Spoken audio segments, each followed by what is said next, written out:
बच्चों liquidity ratio जिन्हें हम शॉर्ट टर्म सोलेंसी रेशियोज भी कहते हैं, इसके अंदर आपके दो रेशियो आते हैं। पहला है आपका करंट रेशियो, दूसरा है आपका क्विक रेशियो। करंट रेशियो का फॉर्मूला है current asset divide by current liabilities. Quick ratio का फॉर्मूला है quick asset divide by current liabilities.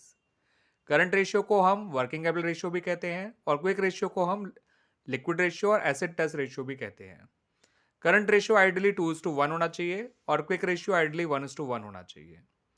Current ratio express करता है relationship between current assets and current liabilities. Current asset वो asset है जो with in a period of 1 year cash में convert की जा सकती है या पहले से ही कैश की फॉर्म में एग्जिस्ट करती है। और करंट लायबिलिटीज वो लायबिलिटीज है जो with in a period of 1 year हमें पे करनी होती हैं। अब क्विक एसेट्स वो करंट एसेट्स हैं जो कुछ ही मंथ्स में कैश में कन्वर्ट की जा सकती हैं।